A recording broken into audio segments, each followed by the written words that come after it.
కానూరు సిద్ధార్థ కళాశాల వద్ద రోడ్డు ప్రమాదం జరిగింది. ద్విచక్ర వాహనంపై వెళ్తున్న ముగ్గురు యువకులకు తీవ్ర గాయాలయ్యాయి. కారును తప్పించే క్రమంలో వేగం నియంత్రణ చేసుకోలేక బైక్ పై నుంచి యువకులు ఎగిరిపడ్డారు. ముగ్గురు యువకులకు తలకు గాయాలయ్యాయి. ప్రమాద సమయంలో అదే రోడ్డుపై పోరంకి వైపు నుండి బోడే ప్రసాద్ ప్రయాణం చేస్తున్నారు.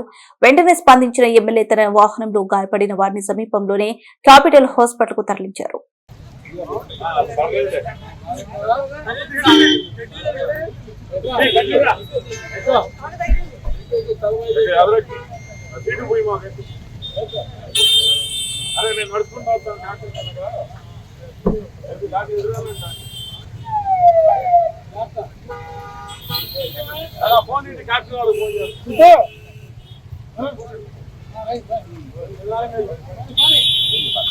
अपन